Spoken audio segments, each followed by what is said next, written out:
Should Congress abolish the debt ceiling? Is abortion just killing a human for convenience? Is socialism's reputation at odds with its true track record? We'll talk about all of this and more on today's episode of Good Take, Bad Take. Hey friends, welcome to this episode of the Good Take, Bad Take podcast. This is the podcast where we gather all the different takes around the internet, the good ones, the bad ones, some in between every now and then. We like to highlight the good ones. We also like to point out the bad arguments in the bad ones and have some fun along the way. My name's Britt. I'm here with my co-host Donnie. And before we get started, make sure to like, share, and subscribe, all that good stuff. It really helps us out. If you're watching on YouTube, you can see our social handles here. You can follow us on Instagram at Good Take, Bad Take Pod, and on Twitter and YouTube at Good Bad Take Pod.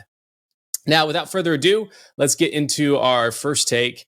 We have the much featured Robert Reich on here, and he tweets out, "Why in the world does Congress have to authorize borrowing for spending that has already been approved? Here's a suggestion: abolish the debt ceiling. It serves absolutely no purpose in the drama." And there was a video attached with this that basically said the same thing that he said in the tweet, just with a little bit more detail. But essentially, if Congress has approved it, it should be, we should just abolish the debt ceiling because it should happen anyways. What are your thoughts, Donnie? Good or bad? You know, I'm trying to think of a circumstance where we could conjure a Robert Reich tweet to be a good take. He seems like one of the more difficult challenges. That being said, if I really, really wanted to give him benefit of the doubt here, you could construe a good take out of this in the sense that the debt ceiling does serve no purpose functionally. Yeah. It is just a stage for drama. And the idea that Congress has to authorize borrowing for spending that's been approved, if that were even in the way that a business might run, that would be a little silly and ridiculous. But I don't think this is a good take, unfortunately, because in a perfect world, this wouldn't exist, but ideally, these things do serve a purpose. Ideally, these things should be reckoned with in order to sort of slow the impulse to spend. And functionally, even if it is a lot of drama, even if at the end of the day, there ends up being mass amounts of spending in spite of this, the debt ceiling gets lifted, yada, yada. At the very least, it throws a monkey wrench into this train of nonstop spending. It at least delays it. It at least creates some level of chaos and cacophony, even if it is all for show. It's better than, I would argue, the silent tyranny of spending without any fanfare around it. Even if it is just faux outrage and show and, whatever, at the very least, you have a period of time where it becomes a topic of conversation, and maybe some people can get woken up to the idea that this unlimited spending spree is unsustainable and something ridiculous is about to happen. So I think this is a bad take, but I'm curious, where did you go with it? Yeah, I guess if you were being facetious, right, like it would be a good take. He's not. And being facetious, I was like, well, they're going to just raise the debt ceiling anyway, so might as well just abolish it. Right. To point, and that's an argument to point out like how ridiculous Congress is. Like then it would be a good take, but that's not all what he's saying. He even uses the in the video the good old argument of every other developed nation doesn't have a debt ceiling, as if that's any argument to I think he even listed Greece among them, and it's like, man, like do we really want to be modeling ourselves off of Greece? That you can't really cash the proverbial check anywhere there. These people always harp on the free market and how irresponsible it is and how there is no especially Robert Reich, how there is no accountability or no incentives to do the right thing. It's like, well, the government is might be the only institution that can, if you abolish the debt ceiling, where it's like, well, we don't want to have a limit on a credit card. We don't want to have a limit on how much we can borrow. We can borrow trillions and trillions of dollars. Literally, it sounds absurd. It would have sounded absurd just 2 decades ago to borrow trillions of dollars. But that's exactly what they want to do. And, apply any of this to any scale, right? Like apply it to the household. Well, we should just eliminate all of our credit card limits because the children in the house decided that they already approved, purchasing $5 million worth of candy. It's like, well, that just because Congress approved it doesn't mean that, like, you can approve something that you can't afford all the time. I mean, a lot of Americans do that, unfortunately, and they pay for it. The government, on the other hand, wants to approve it, wants us to pay for it, and they don't want themselves to pay for it. And it's because there's a really huge incentive to, spending money, because it makes you look good and it helps you fulfill, politicians at least, fulfill their quote unquote promises that they made to the people that keep them in power. Yeah, and kind of a rough example here that came to mind for this is when you think about a maximum occupancy number for a room, let's say for like a theater or for a dance floor or something like that, and they list, maximum occupancy. Let's say it's, not for any government prescribed reason, just, generally speaking, this is how many people we want for safety reasons. If the maximum occupancy of a floor, let's say it's 300, well, then you have a group of 100 people say, hey, can we come in? And you approve it. Yeah, sure, you can come in. Great. Another group of 100. Yeah, sure, come in. Another group of 100. Sure. But now you've hit that maximum occupancy. And then, someone's like, well, I invited my group of 100 friends because we've done that before. You said it was okay. And now you're saying, no, we've hit maximum occupancy. So we can't take any more, right? And that's kind of how the debt ceiling is supposed to function, in a sense, where, sure, Congress might have authorized borrowing or spending for all these different packages, but the debt ceiling is supposed to serve as that maximum occupancy, that hey, we can't really sustain beyond this level. We need to rein it in at this point. So sure, you might want to spend a lot of money up to in great quantities or great chunks up to here, but once we hit this, we gotta do something about it. And so it's in the same way kind of an absurdity to say, well, let's just raise the maximum occupancy of the room. It's like, well, okay, you might be able to get away with that for some time, but at a certain point, people are going to be crushed and trampled and squeezed. And that's the reality too. Whether or not the debt ceiling itself is a perfect vehicle for the economic realities, generally speaking, centrally planned numbers like that aren't great at actually determining things, because it's just based on projections and not based on a responsive signal of, a supplier and a provider. But at the very least, it's serving the same function, to where it's supposed to be this kind of frame of reference where you're supposed to say, we can't really recover past this point. We need to control ourselves. And so just insofar as adding a number to maximum occupancy isn't going to make the room any larger, raising the debt ceiling every time isn't changing the economic realities that when you take on too much debt and you're not creating enough wealth and you're just printing money, the system is going to crash eventually. Yeah, I think it's the next take, but it's funny. He also cites in the video, he's like, it only matters when, the debt ceiling exceeds our gross domestic product, and it's like, I know you might be able to say that, and you can pull up your chart and say that, our debt exceeded the gross domestic product in during World War II and all these things. It doesn't change the fact that we're spending more and more money at a more and more rapid rate, and the way that you calculate GDP has no bearing to actually what's produced, right? It's all fake numbers. It's all fake dollars. Fractional reserve banking makes it seem like there's more money in the system than there actually is. And just like you're saying, like, to take the occupancy thing, it's like, well, what really matters is that everyone has enough air to breathe, right, in the room.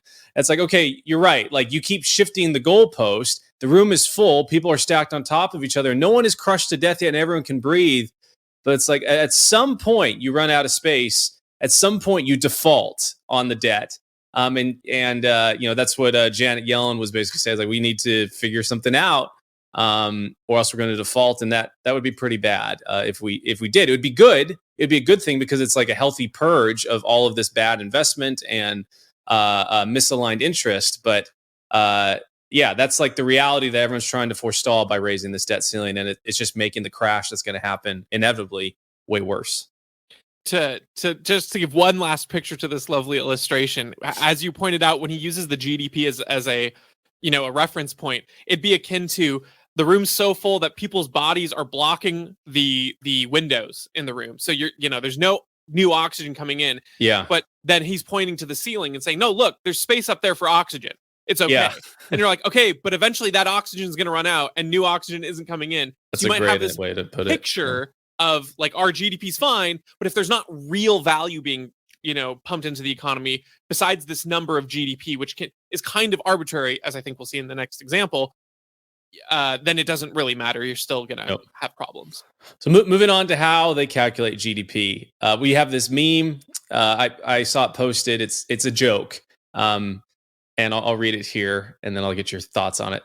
The joke reads: two Keynesian economists, John Maynard Keynes and Paul Krugman, could be Robert Reich, whoever you suits your fancy, were walking down the street one day when they passed two large piles of dog crap. Keynes said to Krugman, "I'll pay you $20,000 to eat one of those piles of crap."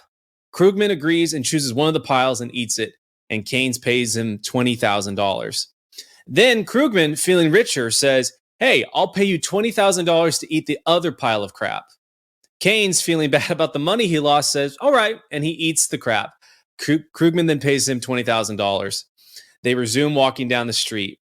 After a while, Krugman says, "You know what? I don't feel very good, and we both have the same amount of money as when we started. The only difference is we've both eaten crap." And Keynes says, but you're ignoring the fact that we've increased the GDP by $40,000. Accurate? What do you think, Donnie? I think it's I don't think this is realistic because I don't know that Krugman would have that level of self-awareness. Yeah. Oh, ouch. Yeah. Good take, though. No. Good take. It is a good take. It is a good take. It highlights the absurdity of the way that we're measuring GDP in so many ways. It's, if we're reducing this down to an easy political talking point, it was kind of the line of attack that I feel like it was back in 2008. Republicans were using against Democrats with like the bridge to nowhere and government spending projects along those lines, which was a good line of attack until Republicans kind of did the same thing and didn't actually follow up with any sound economics themselves.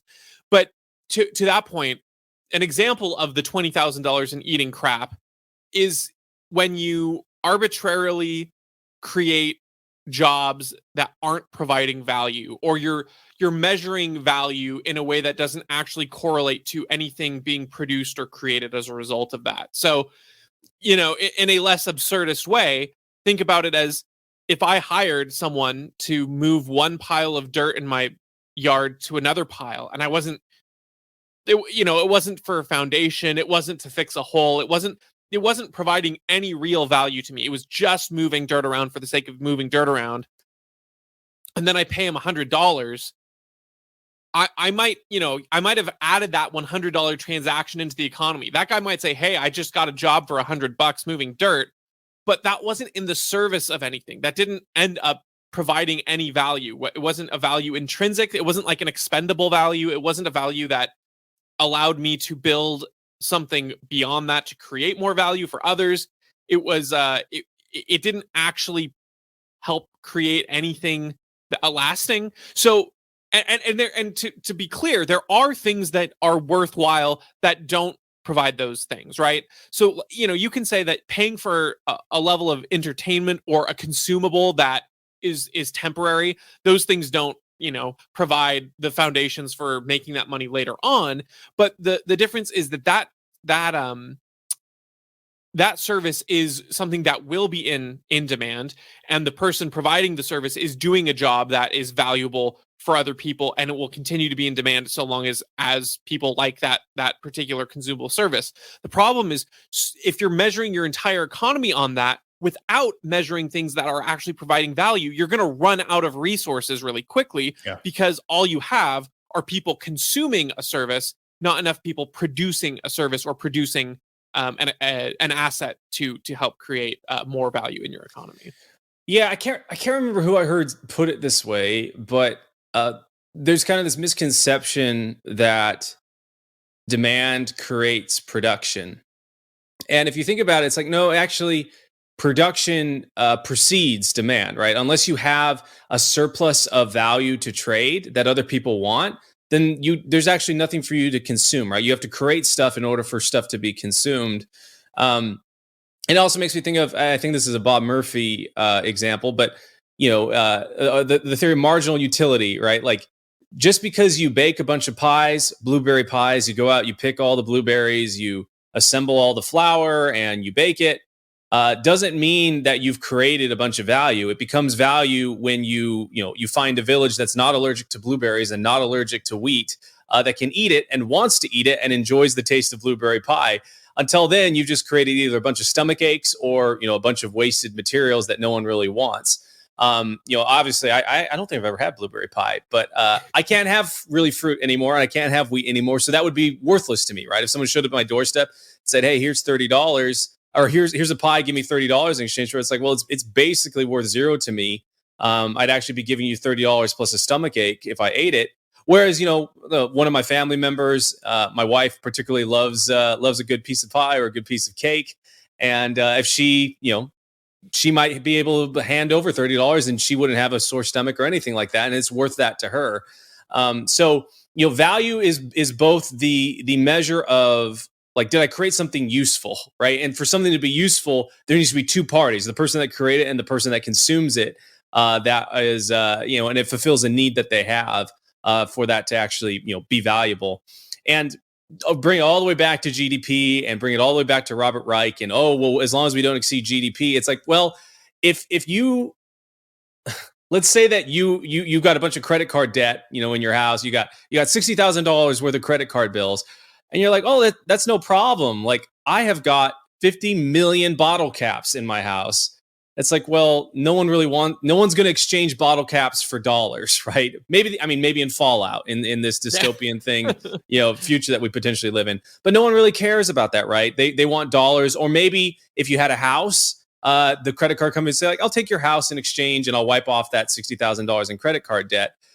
So the measure of GDP that we've got, just because money and value is being exchanged back and forth, what really matters, is that money is tied to something that's real. It's not that it's being spent on something that is not real and not valuable.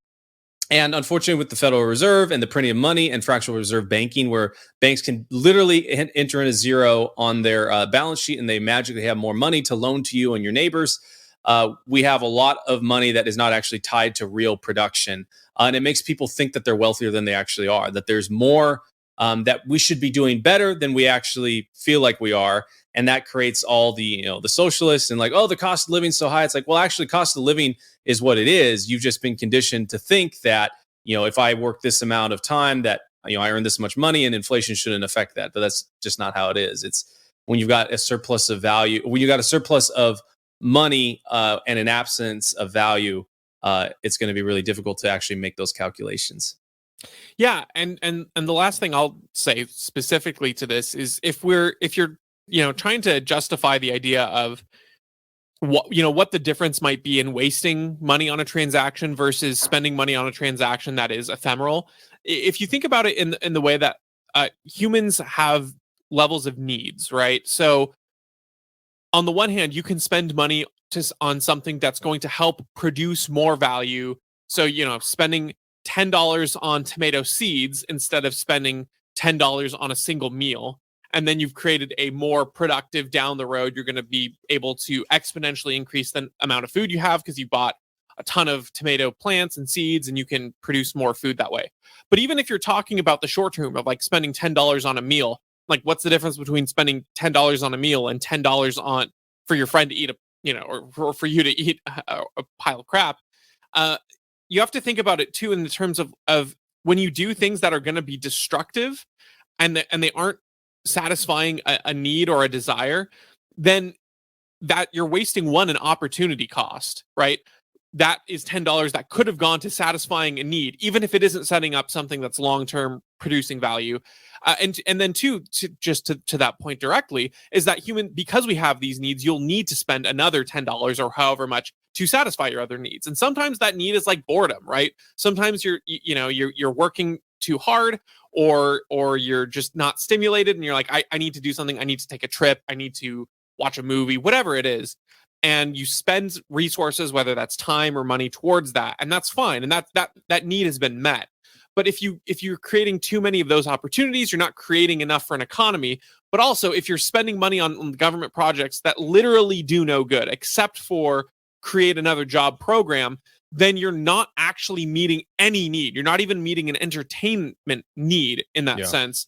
And so then that's money that could have gone to doing something that's actually productive or meeting another need that will inevitably need to be met. So you have to think about it in the sense that there are some things that are worthwhile, even though they are, a one-time thing, ephemeral in a sense.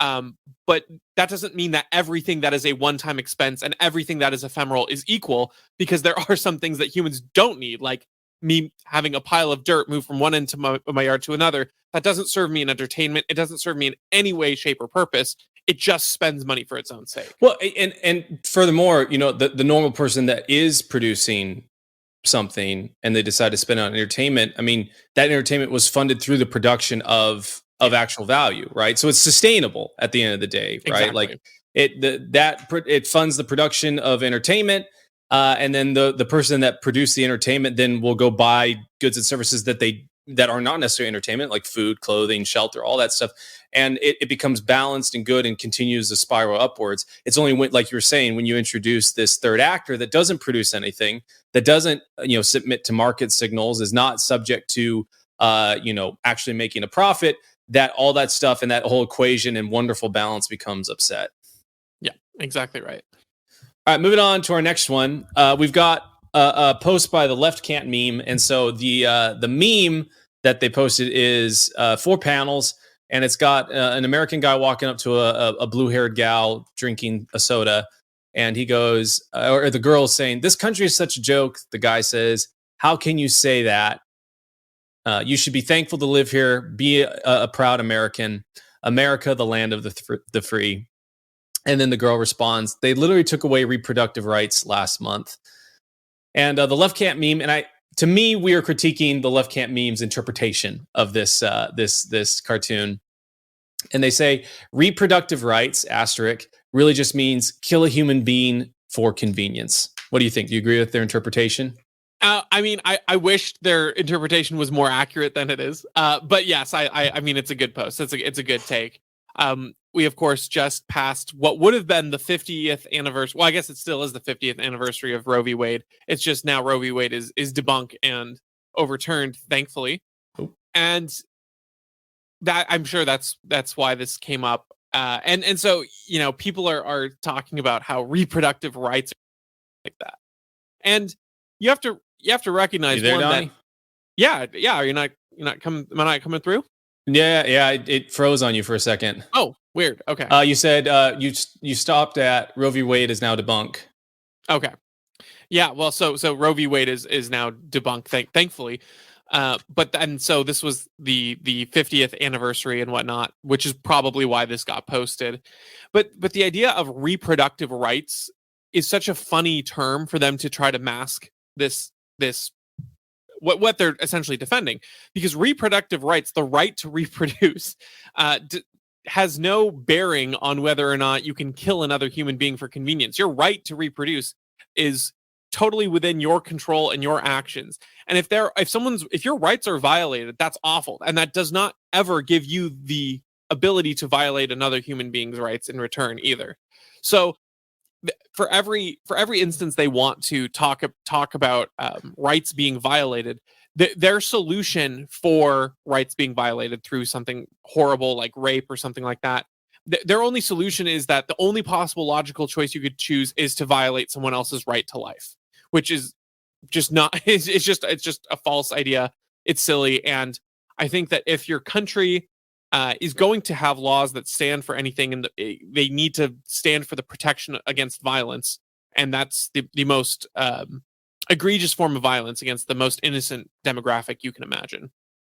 Yeah, I like this take in that in how inflammatory it can be, right? And at least getting the conversation started, because at the core of it, people will make arguments about how, well, the baby's not a life, or the unborn fetus is not a life. It's like, well, why do you want to kill it? Well, I want to kill it because at some point, it will come out of me, and then I have the burden of taking care of a child. It's like, aha, so it's because it's eventually going to become a child. Therefore, it is a child. You're killing it because of what it will be, right? And therefore you're killing it because you don't want the inconvenience, right, of this life that is living inside of you and what it inevitably will become. And despite all the fact that there's plenty of other options, right, between adoption and many parents that are not, many adults that are not parents and can't really conceive are willing to adopt and such. So I think that it's inflammatory in that it shows how selfish abortion really is at its core, and I think that's a good thing. I think that I would probably wouldn't say this in a conversation with someone that is close to me, or someone that I thought I could potentially persuade that I have a relationship with, because I don't think the best way to persuade someone is to go and say, "Hey, you're a selfish jerk and you want to kill babies." That's usually a non-starter for that. But if I was debating someone in front of a lot of different people, I might use this tactic, because my goal at that point is to persuade the audience, right? It's to paint the other argument in as much light as possible, so that people see how nasty it is, truly. And so I like that. I like that they responded to this, on Twitter and in a very public manner, because I think that a lot of women that probably wouldn't want to live anywhere else, right? Uh, Take this view that, like, oh, that we live in the Handmaid's Tale, that we can't kill our babies, and it's just an absurd notion. So I appreciate them debunking that and kind of making fun of it. Yeah, it's a difficult issue to talk about with people, because it's such an emotional and such a high stakes topic, right? Yeah. For them, it kind of makes me think of the people who were vocally supportive of lockdowns during COVID, where if they admit they're wrong, they have to contend with a massive burden, which is, in the case of COVID, that you shut down the country, you devastated people's lives, you set the stage and supported the conditions which have exponentially increased inflation, which has made things more unaffordable for people, uh, all these kinds of things, over nothing. You set the stage for this for nothing. And in the same way, to contend with the reality that abortion is the non-consensual murder of an innocent life, you have to and the thing is, most people who are ardent supporters have either friends, family, or themselves been involved with abortion one way or the Sure. other, and that's why it's such an emotional topic for them. And so, in order to see the other perspective, they have to contend with an innocent life being murdered, either through their own hands or through their support That's so at hard. another's. And that's a horrible position to be in. So I think you're right. On the one hand, when you're talking with someone through that, you can't be as cavalier as maybe in a public forum. But I do think that it's important, because to be cavalier in a sense, or at least to be bold and unafraid in these public forums where the culture is set. And I think a lot of the time, people who are compassionate try to be too meek about this, and they balk at the idea of being bold and being unapologetic in their view. And the problem is, when you have a culture that does that too long, the mainstream tramples that point of view. And now you have people, what was supposed to be safe, legal, and rare is now shout your abortion, right? And so you have to be able to be compassionate where you can, but also defiant in the face of a culture that is a death cult, and not be afraid to say that. So if you yourself are struggling with the reality of abortion, it's and where you lie on that, I get it. It's tough, it's difficult, but you also have to recognize that the truth is worth pursuing, and the stakes are high, no matter what your history or past has been with that. Burying your head in the sand doesn't change the active reality of that. Yeah. And it's tough, and you have to work through that. But, letting the culture get away with talking about, abortion as if it is this unabashed good, while I do believe there is a genocide going on, all you do is further the stream and the flow of genocide. Yeah. if you let that go. So Yeah. it's tough, and in one-on-one conversations, I always sympathize with people in that position, because I get it. But I do think that there are some nasty people in power who either know the reality and don't care, or actively are supportive of that for their own awful ulterior motives. All right, moving on to our next one. We have a Twitter user who tweets out, "If Alec Baldwin can be charged with involuntary manslaughter, then Donald Trump can be charged with involuntary manslaughter for deliberately mishandling COVID and spreading medical conspiracies, which resulted in the preventable deaths of 600,000 Americans. What do you think? Should Donald Trump be charged for manslaughter? I think maybe for murder, but maybe not for this. I was going to say he should. And I actually think this is an accidentally based post because he mishandled COVID by suggesting a lockdown. He spread medical conspiracies by saying things like the vaccine would be the most effective, efficient thing, and it would end with, Operation Warp Speed. But I don't think ventilators that killed people. Yeah, exactly. And, making sure that we reserved the masks for the medical people at first, and then, all that nonsense. No, this post is if it's accidentally based, great, but it's a bad take as it is meant. And, it's difficult to say if you're taking their perspective. Let's assume for the moment that Donald Trump was mishandling COVID by not locking down harder and sooner or whatever. Let's, for the sake of argument, assume that was true. Then maybe I would have a case. But at that point, there are so many worse things that presidents prior to him should be in jail for, and there are so many other accounts that this would just be another one stacked on the list. And so I don't think the point would be very salient, only because this is just another one in the laundry list. This is nothing unique, nothing new. Of course, as the case is, his only crime in this particular instance was locking down the country and supporting it more than he should have. He should have been anti-lockdown from the beginning, should have let states be free, should not have imposed any sort of federal guidelines or encouraged that at all. And so with that perspective, this tweet is, of course, absolutely moot. Yeah, I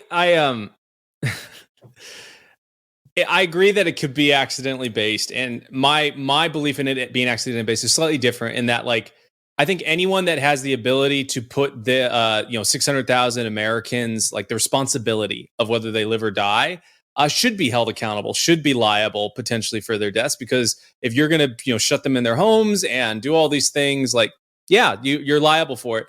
But Donald Trump is no more liable than Anthony Fauci is for lying that mask didn't work. People forget that he literally told people that, look, a mask is not going to prevent the virus. He said that in the first basically 3 to 4 months of COVID actually making landfall in the United States, all the way up to and including him lying about gain of function research, which might have helped other scientists that were researching how we stop this realize, like, oh man, we should be looking at a different mode of growth and how this virus mutates and transforms, to pushing vaccines onto people that to date, I know at least there have been thousands of deaths, at least thousands, potentially more, surrounding complications with myocarditis and heart failure that resulted from that. So at the end of the day, I think that no one, the liability that people should bear for decisions about their health should stop at them, right? The individual should make that decision, shouldn't go beyond that.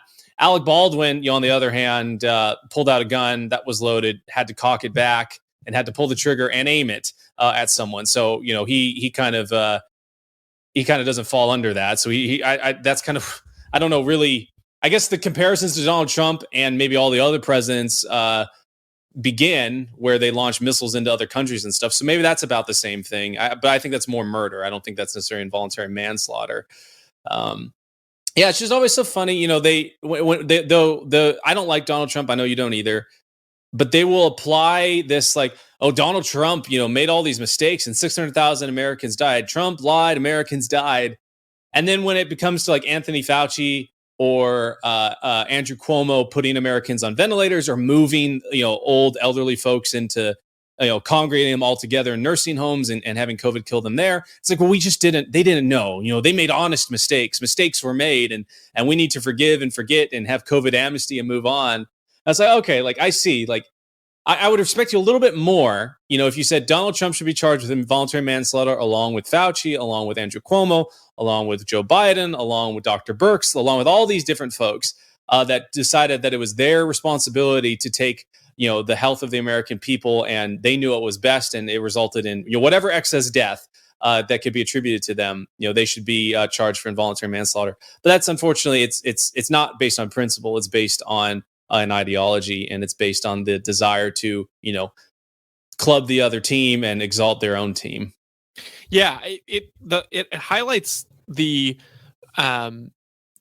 continued emphasis on how people detach physical actual violence and the idea of violence, and they conflate the two, right?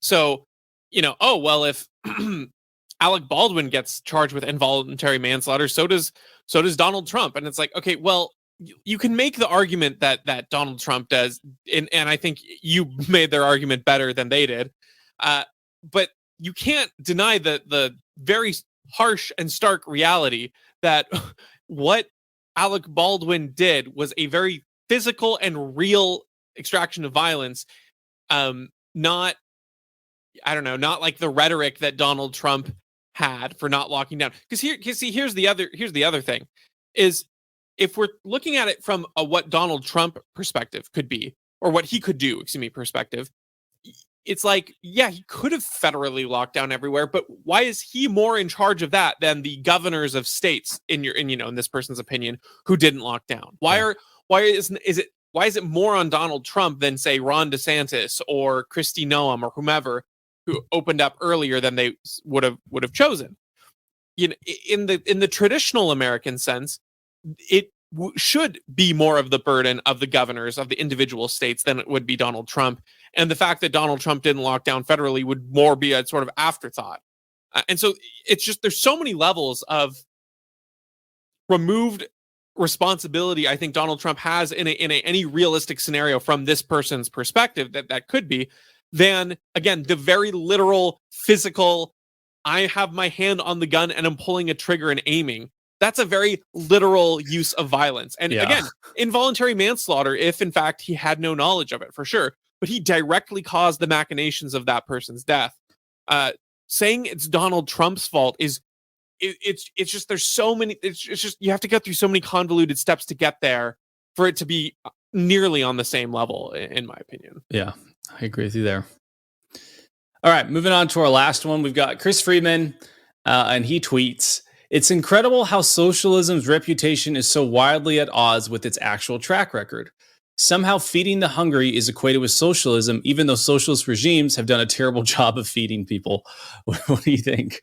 It's a great take. It's funny, man. It's an awesome take, and he points out something that's so right.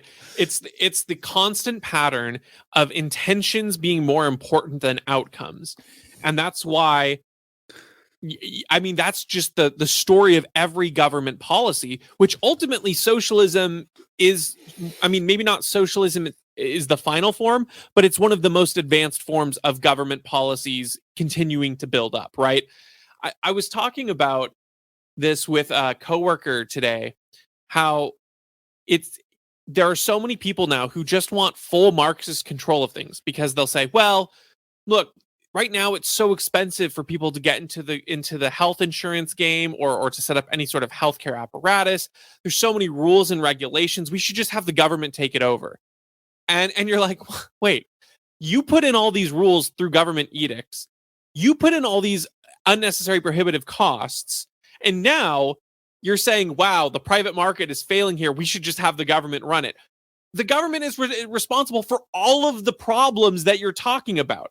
And so I think that this is one of those things where it's like, oh, the intentions for the regulations are to keep people safe. Oh, the intentions are for everyone to get covered. But then it just becomes insane and expensive. And so their solution is, well, the intentions of those regulations are really good, so let's just have more of that through more government control, ignoring the stark reality that it was everything you introduced with the government had the terrible track record of expanding access, reducing prices, and things like that. And I think that's true with feeding people. I think it's true with any of the basic necessities of life that socialism tries to provide.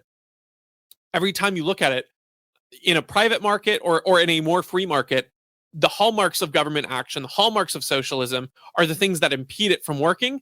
And then people advocate for more government there because they say, well, the things that are impeding it from working, they have really good intentions. And so we're just going to let the government control the whole thing so that this pesky private market part stops interfering. When in reality, it's the free market that's been keeping these things going in any reasonable semblance, and the stupid regulations and rules that have been tripping them up to begin with. Yeah, it's so funny. Like, like government and Marxism and collectivism and socialism, all these things are, it's really just, greed is at the base level of everyone, right, in society. But the difference with socialism is that greed tries to mask itself as good intentions, but it leads to outcomes which are disparate from the outcomes that the intentions purport to make happen. And I just love his last line, and that's why I think it's such a great take. Is you know somehow you try to feeding the hungry is like, we need to feed them, yet every socialist regime that has ever existed, even the ones that are good right now, like people will say like, well, Venezuela is a great, still a great place. They might have they have really good healthcare and all this stuff, but it's regardless, it's true, they don't have a lot of food, right? Like the most important part of any society, that you are fed and clothed. Like Venezuela doesn't have that, but yeah, they might have some good medical stuff for people that are really, really rich. So yeah, it's the we did a Nietzsche quote, I think. That was that last episode, where so, yeah. kind of very similar to this, in that it's like, yeah, like they will try and mask socialism under the guise of social justice, and we are doing the right thing, and it preys upon people's minds in such a way that they can justify really, really awful and both in principle and in outcome actions that make life miserable for everyone. I like Jordan Peterson's quote that socialism is great. It makes everyone equal in that they have the same amount of bones to gnaw on because they're starving. And my father-in-law and his family, they migrated to the United States from Mexico, and then they migrated to Venezuela to farm. And they just realized, like, all the regulation, all of the different state control, all of the economic environments. This once really rich country that has as much oil as the Middle East, because of the way that it was run, top down, greed underlying all of it, but masking itself as good intentions, made it impossible to earn a living there. And so they ended up migrating back, thankfully for me, because my wife was born here and I got to meet her, but back to the United States. And so, people don't realize that a lot of these countries that could be ridiculously wealthy, very prosperous, not have any issues with lack of food or shelter or any of these things, are terrible because they don't let the free market do its work. They don't let the free market thrive. They don't let people have free enterprise and trade with each other, which is the best way to get out of poverty, right? At the core of it, it's teamwork. And socialism, ironically, purports to be the everyone is accountable to everyone else and is trying to help each other out. And as our one of our favorites, Scott Horton, says, socialism is great. It usually works for about 10 people, right? At the family level, it works pretty well because, like, parents have to make sure that every kid, it's not necessarily going to be distributed evenly. Some might get more than others, to make sure that everyone is reaching the same goal. Works pretty good at that level. It also works great for the top 10 people at the head of the Venezuelan government or Cuba or wherever, who are getting rich off the backs of the millions of their slaves or constituents. Yeah, and I think there's also something just genuinely unethical about the idea of the government being in that position of authority over you, your parent or whatever. Yeah. In order for a socialist style, like that example Scott Horton brings, for that to work, you have to not only think better than the people you're trying to control, you need to know better than the people you're trying to control. Yep. And that's why, there's oftentimes difficulties in families right at there is at the adolescent level, oftentimes when kids have a rebellious streak, because they start being able to think they know what's best, and parents have to grasp and grapple with the realities of where their kid might be a little bit short-sighted and where they might actually know better what's good for them and whatnot. And that whole growth between a parent and their child as they mature and grow up, and making sure as a parent you're not overbearing on your adult kids and stuff, trying to say, well, I know what's better, and there's friction that happens from that. So just imagine trying to do that for millions of people as an elected official, and half of them didn't even vote for you. Yeah, it's an absurd reality. And if parents don't always get that right with their children at an adolescent stage, how on earth is a government structure going to be able to get that right with millions of people they aren't related to who are adults? It's an absurd proposition that doesn't work functionally. It doesn't work even when you think about it for more than like 2 seconds either. Yeah. I don't have any more to add. You put it very succinctly there. Even socialism with the best of intentioned people in place, no greed at all. It doesn't work because no one can know everything. Yeah, exactly right. Awesome. Well, friends, thanks for hanging out with us for this show. Again, please like, share, subscribe, all that good stuff, and we will catch you on the next one.